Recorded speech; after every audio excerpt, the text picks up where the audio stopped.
My friends and I were all into skateboarding, so of course we inevitably just got into like punk rock.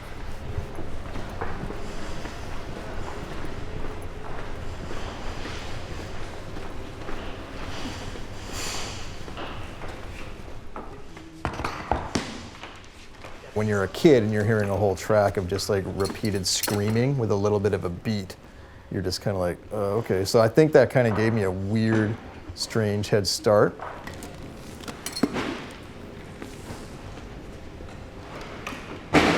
Thrasher magazine, there was a Mike Muir issue, and I can't remember what year it is, I think like 86, and they had an article in there about Steve Albini's Big Black. And in the article, they explained lots of things. This music will make you, quote unquote, shit your pants or die trying. Lots of terms like grinding and just how vicious it was. And all there was a picture of Steve Albini with a white t-shirt on and his like waist strap and his guitar, and then he just had a bit of blood. Of course, my friends and I were just like, oh my God, we need to hear them.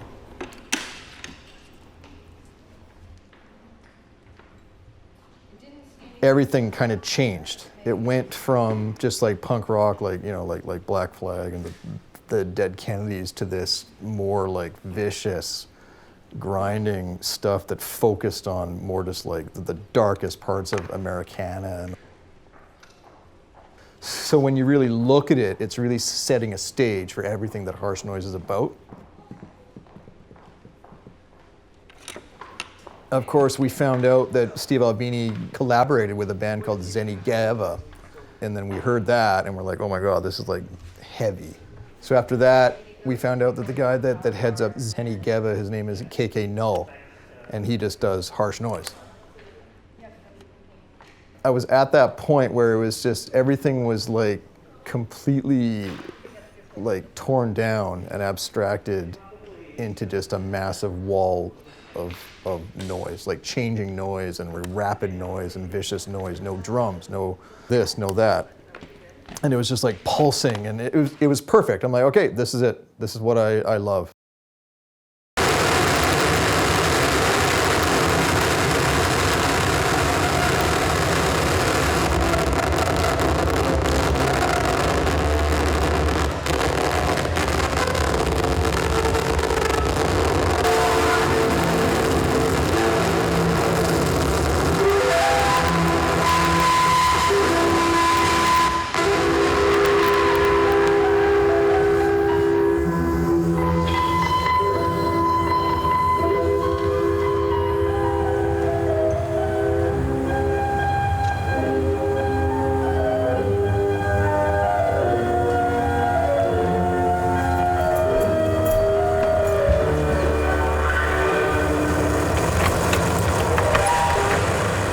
So of course, I wanted to also portray things I'm into and translate it into like Harsh Noise.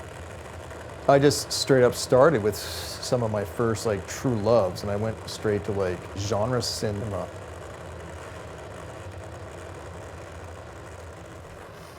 So the project that I'm working on now is transforming one of my favorite American genre films of all time, or softcore erotic films of all time, Spiked Heels and Black Nylons. So I'm trying to translate my favorite elements of this film into an avalanche of textural sound or abrasive sound. It's best, especially when you're creating like Harsh Noise or whatever, to keep everything analog, like my brand of it, because any grain, any hiss from the VHS will be when it's run through like gated fuzz effects, will translate into like really, really harsh, rough texture. So I didn't really like industrial at all. I was coming from more of like a punk rock place. I was just loving the feedback solos and when the songs would deteriorate. And then that's when my tastes started to really change. And then I'm finding that American noise, or what it's known as back then as 90s America noise, it's much more rough and dirty, and they like to hang on to sound a bit longer. So you're getting more of like like a crunching, like an engine that's just like crunching along. And then I'm just like, okay, I think I like this more.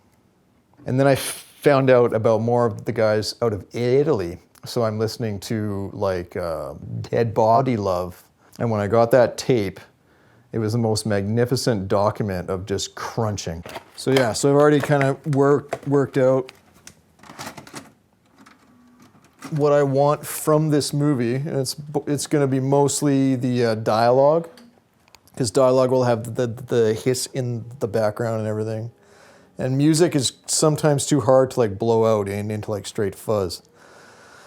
But I thought I'd show, this is my favorite scene, I think, almost in any film ever.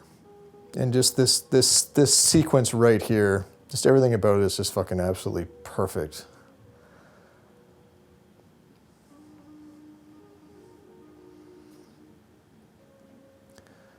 And again, I think of these films as kind of like the core of cinema. The more that I like have gone through genre films for years and years and years, I just keep like paring them down. And I think that the lines that these movies create are kind of like just like the most like pared down, like purest form of film. But yeah, so I'm just gonna find the things I like, which might take a bit. I already had a past in the fine arts. I always think of sound completely in terms of like painting. Abstraction has always played a really, really important role in the way I contemplate sound and the way I disfigure sound, like a purity in form. I like to run it through cassette tape first. It's like this. I've even got it like marked ahead of time, so I know exactly it's going to be all spiked heels and black nylons. And then I like to get the volume through the stereo going, nice and loud. So it picks it up. So yeah, it's just going to make it an incredibly rough, dirty recording of this dialogue. Look, I told you I need another girl for tonight's entertainment. Now get off your dead butt and go out and find one. And stop playing around with Myrna over there. Look, I pounded that pavement all day. Why don't you let your new girl participate? Look, she stays out of this, you understand? You pimp, she stays out of this. Okay, baby. But if I were you, I'd keep an eye on Sybil if you want to do a solo with that chick. If that little hophead touches her, I'll kill her. Wait, Reba. You don't have to go out looking for another girl.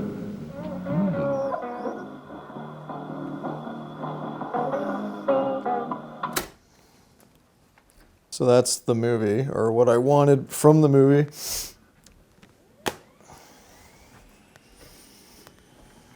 Older albums I did that was just like an unchanging hour of just like a line of crunching noise.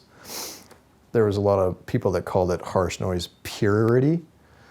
So it was this like a purifying of harsh noise, like getting rid of the dynamics and everything, and just trying to see if just the crunching textures was enough to just enjoy and like contemplate. For me, it just kind of got more into concentrating on the exact sounds that I absolutely love, and then eventually transforming all of my different obsessions and interests directly into that sound, and trying to see if I can translate very non-musical samples into crushing like layers of abrasive sound.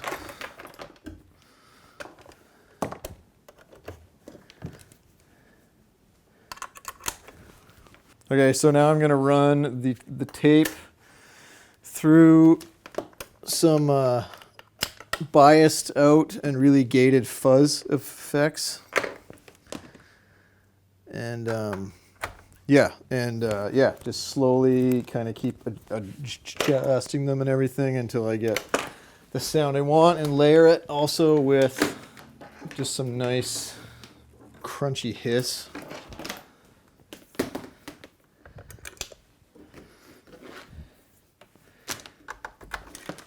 All right.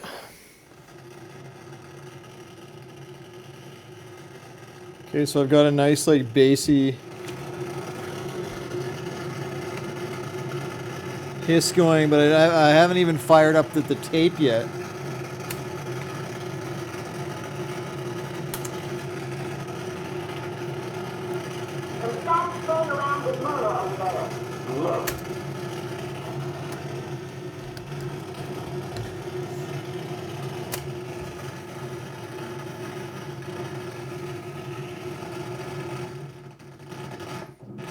So anyway, so it's working.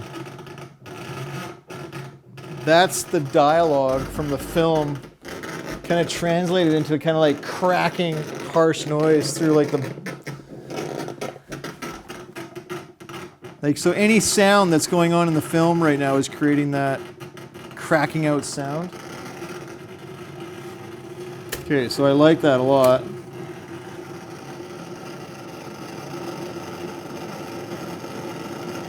So I'm gonna rewind the tape. And then get exactly what I want going here. Like layered, crackling. It's sounding even better than I hoped because I'm getting like, just from that dialogue and the women moving around on the screen and talking and like opening and closing doors, and like I'm getting like this massive kind of like crackling, distorted sound. When amplified like live through a massive PA, it would just be like an avalanche of sound. When it hits you that you just absolutely love that sound, you really start thinking about how there's nothing crazy about harsh noise or sound art, because even the most normal people in the world love sound. So lots of gain, lots of like gated fuzz, biased out fuzz. When you hear it here, you know that there's something going on, almost like phantom voices coming through. And if we put some like microphones on nylons afterwards and layer that as well.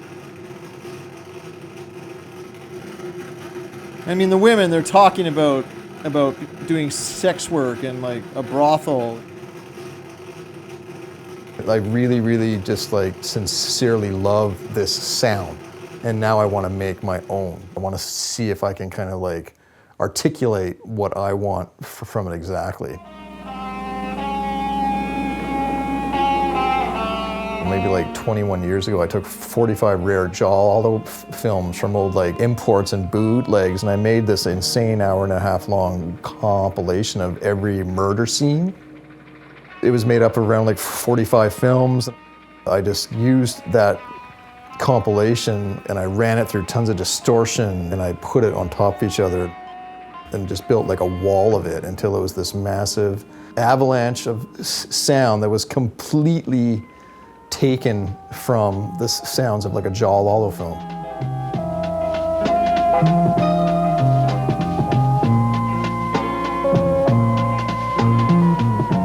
If you're into Italian genre films, you always kind of start with horror, then you move into Giallo, then you start to find out about the gorgeous actresses, and you start to get fascinated with the actresses. Then you find out that most of these actresses, Giallo films were just kind of like a side thing. Most of them were in sexy comedies. So then you start watching tons of those. I guess this is when I start to like bare my soul, but it's just like I've always had like a fascination with like women in nylons, being like a punk rock kid too, and dating lots of like girls that were like goths and like new wavers and all that kind of stuff. Like their aesthetic I always thought was incredible, with tons of makeup, and they always had like torn tights on and all that kind of stuff. So of course right away it just started to hit me that I'm just like, I really want to start completely generating sound from something as subtle as nylon on like a woman's skin.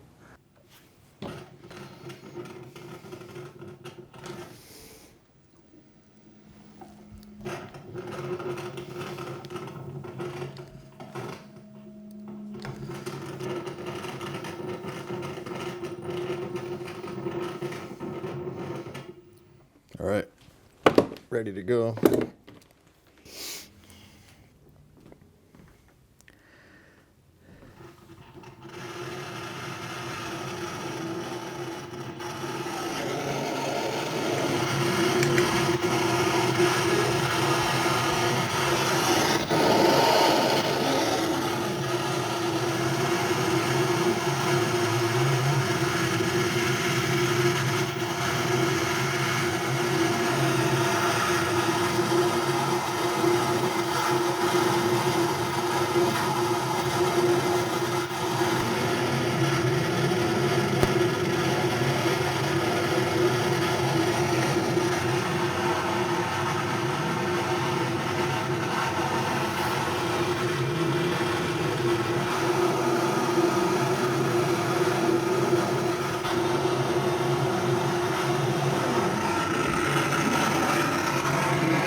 All right. Okay. Good. That's it. Working with all these amazing woman artists, I'd have them like rigged up in like microphones, and as they moved around the room, any movement they made would just cause like this massive like crushing sound. And working with nylon and working with like women's makeup, and like I found out ways to like rig it up so that even a woman that's applying on copious amounts of makeup can also translate into these like walls of abrasive noise and all the subtleties of of them basically building a mask.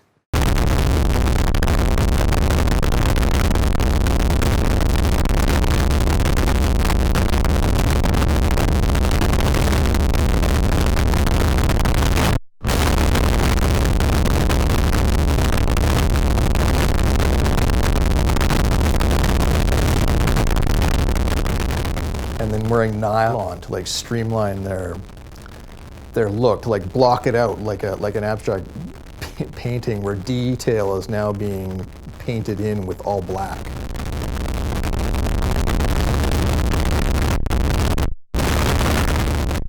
So I'm seeing all these like connotations and parallels with like, again, with like minimalist art.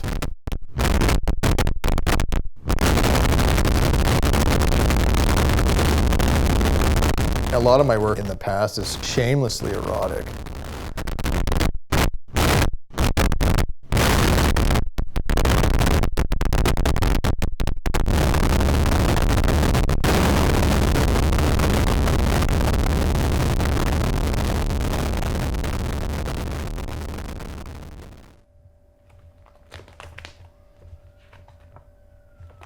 When I think about the actresses, they were obviously a major influence on a lot of my Giallo, like harsh noise releases and everything as well. But I also had like a profound fascination, especially with like early films about sex workers, with like early like flapper films, and like 1920s and early 30s pre-code like vamp films.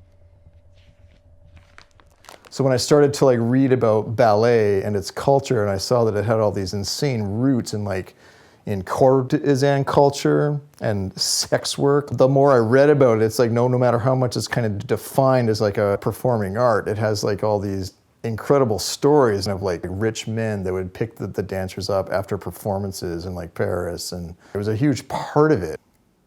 It's like this is like kind of like an abstracted vision of like a female.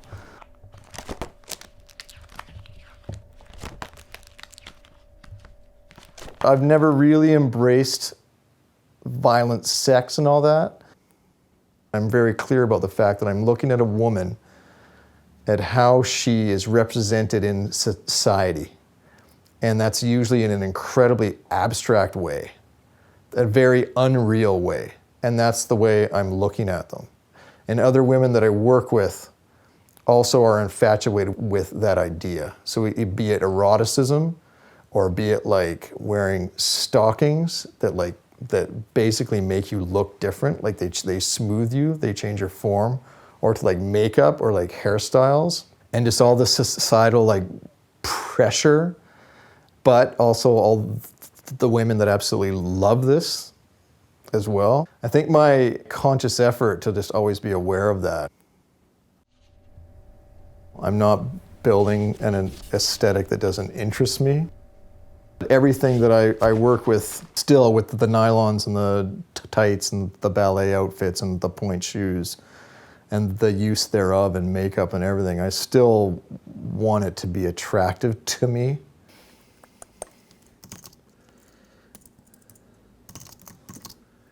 Okay, so now the goal is to take what we did last time and add the nylon, direct nylon sounds that we just got. So this is from yesterday. This is all directly from the movie itself. All the women walking around, all the sounds from the amazing film Spiked Heels and Black Nylons. And to make it even more completely layered and obsessed, I want to include what we just did.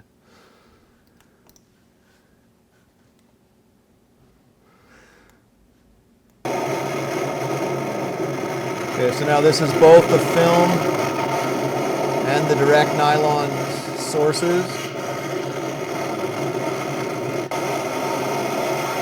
So you get all the dialogue and the aspects from the film. But then now you also have the added dynamic of the nylons. And when really loud, it's pretty overwhelming.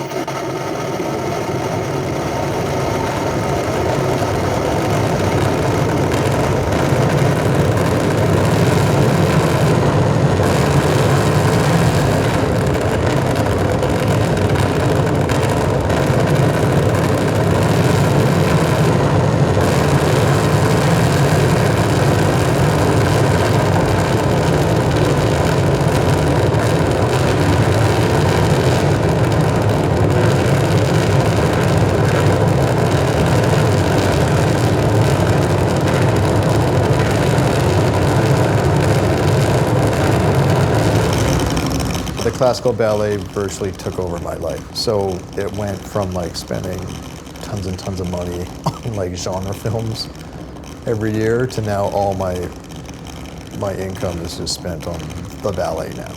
So I've got this insane closet I've turned into my ballet closet. It's just ballet books and ballet magazines and ballet Blu-rays, and I just can't fucking get enough of it.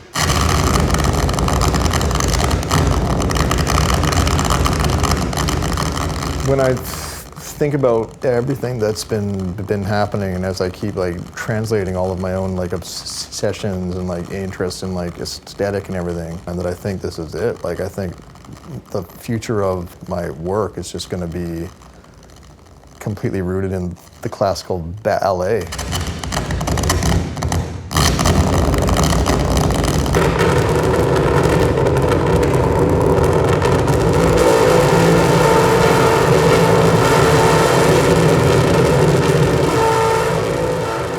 The culmination of it is so insane.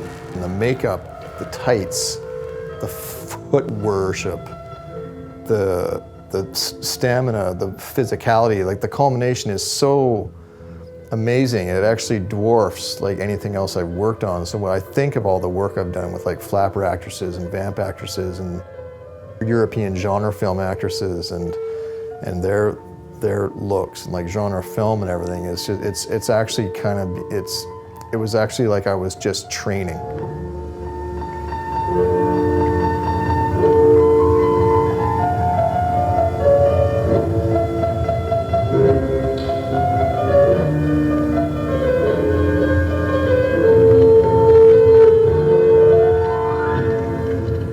I remember I had like a fine arts instructor that always got so angry when your pieces didn't really have anything to do with you in them. Like he was like, this isn't you. Even if it's like subconscious, like try as hard as I can to just make everything about my interests or the other artist I'm working with's culmination of interests, or like, it's got to be very much me, you know?